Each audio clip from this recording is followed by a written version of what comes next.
भगवान श्री कृष्ण कहते हैं, मनुष्य को आत्म मंथन करके खुद को पहचानना चाहिए, क्योंकि जब खुद को पहचानोगे तभी अपनी अक्षमताओं का आकलन कर पाओगे। मनुष्य को अपनी ज्ञान रूपी तलवार से अज्ञान को काटकर अलग कर देना चाहिए। जब मनुष्य अपनी योग्यताओं का आकलन कर लेता है तभी उसका उद्धार हो पाता है। सदैव आगे बढ़ने वाले व्यक्ति कभी किसी दूसरे के काम में बाधा नहीं पहुंचाते, और जो दूसरों के कामों में बाधा पहुंचाते हैं वो व्यक्ति कभी अपने जीवन में सफलता प्राप्त नहीं कर पाते। सुख एवं आनंद तो मनुष्य के भीतर ही निवास करते हैं, किंतु मनुष्य इन्हें धन, संपत्ति, भव्य घर और अस्थायी संसाधनों में खोजता रहता है। मनुष्य के जीवन में दुख का सबसे बड़ा कारण है खाली समय व्यतीत करना। इसलिए मनुष्य को जीवन में इतना व्यस्त हो जाना चाहिए कि दुख, डर, नफरत और पछतावे जैसी चीज़ों के लिए समय ही न मिले। कभी कभी समय के साथ हालात भी बदल जाते हैं, अतः समय के बदलाव में स्वयं को बदल लेना ही बुद्धिमानी होती है। श्री कृष्ण ने कहा है, संसार में सबसे सुखी और भाग्यवान वही है जिसके पास भोजन के साथ भूख है, बिस्तर के साथ नींद है और धन के साथ धर्म होता है। ईश्वर ने हमें जो कुछ भी दिया है वही हमारे लिए पर्याप्त है, क्योंकि ईश्वर हमारे लिए वही करते हैं जो हमारे लिए सही है, और यही एक अटल सत्य भी है। हम जिसे अपना जानकर मग्न हुए जा रहे हैं, बस यही प्रसन्नता हमारे दुखों का कारण बन जाती है। किसी व्यक्ति के कुछ समय के बुरे व्यवहार के कारण उसको सदा के लिए बुरा नहीं समझना चाहिए, क्योंकि कभी कभी समय और हालात इंसान को बुरा करने या कहने पर मजबूर कर देते हैं।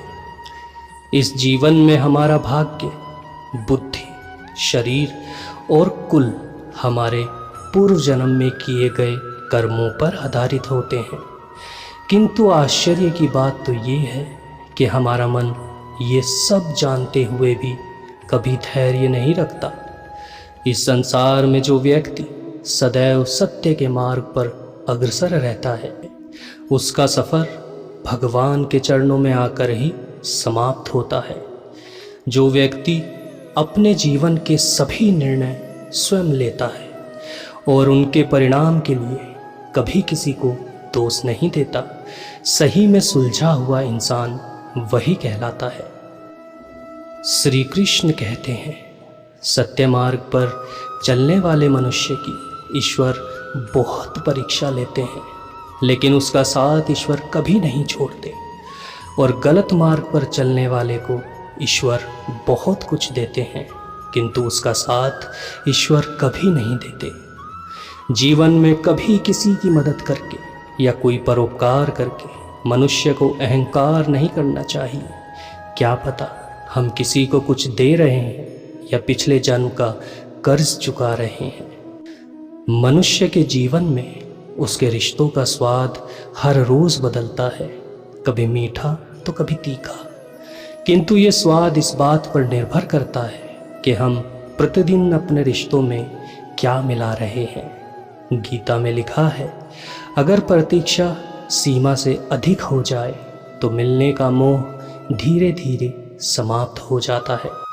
सभी को सुख देने की क्षमता भले ही हमारे वश में ना हो, किंतु किसी को दुख ना पहुंचाया जाए ये तो हमारे वश में ही है। जिस प्रकार मछली जंगल में नहीं तैर सकती और शेर जल का राजा नहीं बन सकता, उसी प्रकार इस संसार में हर किसी के अंदर अपनी ताकत और अपनी कमज़ोरी होती है, और उसी के हिसाब से उसका आकलन किया जाता है। भगवत गीता के अनुसार मनुष्य के जीवन में जब कोई समस्या जन्म लेती है तो उसका समाधान भी उसी के साथ जन्म ले लेता है। किंतु मनुष्य समस्या में उलझकर समाधान को भुला बैठता है। जीवन में शांति चाहते हो तो मोह उसका करो जिस पर आपका अधिकार हो, उसका नहीं जिस पर आपका मोह हो, क्योंकि जिस पर अधिकार ही नहीं उसका मोह करने से क्या लाभ है। अपने मन, कर्म और वचनों को सदैव स्वच्छ रखो, क्योंकि दिखावे से लोगों को खुश तो किया जा सकता है लेकिन अपना नहीं बनाया जा सकता, क्योंकि जो आपको अपनाएगा वो आपका दिल देखेगा, दिमाग नहीं। बीते समय में भोगे गए दुख अपने जीवन को समझने का एक अच्छा अवसर प्रदान करते हैं और आने वाला समय जीवन जीने के लिए एक अच्छा अवसर प्रदान करता है। इसलिए खुद का समय खुद को देकर आप खुद का समय सुधार सकते हैं। अगर सफलता की फसल काटनी है तो पहले प्रयासों के बीज बोने ही पड़ेंगे, क्योंकि बीज बोए बिना ही फसल की इच्छा करना व्यर्थ होता है। संसार में अगर कोई सबसे मूल्यवान वस्तु है तो वो है सुकून, और जो केवल प्रभु की भक्ति से ही प्राप्त किया जा सकता है। श्री कृष्ण कहते हैं, अगर तुम्हारे अंदर खुद को बदलने की इच्छा शक्ति नहीं है तो तुम्हारा कोई अधिकार नहीं कि तुम भगवान या भाग्य को किसी भी परिस्थिति के लिए दोष दो। अपने जीवन में अच्छाई की शुरुआत स्वयं से ही करनी पड़ती है, क्योंकि तिलक भी दूसरों को लगाने से पहले स्वयं की उंगली पर पहले लगाना पड़ता है। अगर किसी परिस्थिति के लिए आपके पास सही शब्द नहीं है तो केवल मुस्कुरा दीजिए, क्योंकि शब्द उलझा सकते हैं लेकिन मुस्कुराहट सदैव काम कर जाती है। खुद की दूसरों से तुलना छोड़ दो, क्योंकि सूरज हो या चांद चमकते अपने समय पर ही हैं। गीता में लिखा है, जो व्यक्ति जितना शांत होता है वह उतनी ही गहराई से अपनी बुद्धि का प्रयोग करता है। अहंकार और संस्कार में बस इतना ही फर्क होता है कि अहंकार दूसरों को झुकाकर खुश होता है और संस्कार स्वयं झुककर खुश होते हैं। श्री कृष्ण कहते हैं, निस्वार्थ कर्म करते रहिए, जो भी होगा अच्छा ही होगा। थोड़ा विलंब होगा किंतु सर्वश्रेष्ठ होगा। अपने बुरे समय में भगवान और समय दोनों पर विश्वास बनाकर रखो, क्योंकि समय कोयले को भी हीरा बना देता है और भगवान रंग को भी राजा। संसार में केवल दुनिया के सामने जीतने वाला ही विजेता नहीं होता, किन रिश्तों के सामने कब और कहाँ पर हारना है ये जानने वाला भी विजेता होता है। इस संसार में शंकाओं का कोई उपचार नहीं, चरित्र का कोई प्रमाण नहीं, मौन से अच्छा कोई साधन नहीं और शब्द से तीखा कोई बाण नहीं।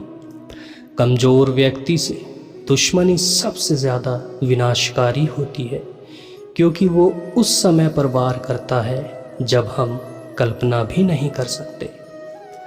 अपने जीवन में उनका विश्वास कभी मत करो जिनका विश्वास समय के साथ बदल जाए। परवाह सदा उनकी करो जिनका विश्वास आप पर तब भी रहे जब आपका समय बदल जाए। अच्छे समय से ज़्यादा अच्छे इंसान के साथ रिश्ता रखो, क्योंकि अच्छा इंसान अच्छा समय ला सकता है किंतु अच्छा समय अच्छा इंसान नहीं ला सकता।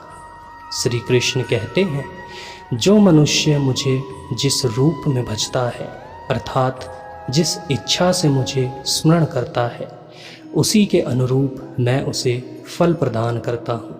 जिस प्रकार कंस ने मुझे सदैव अपनी मृत्यु के भय के कारण ही स्मरण किया, अंततः मैंने उसे फलस्वरूप मृत्यु प्रदान की।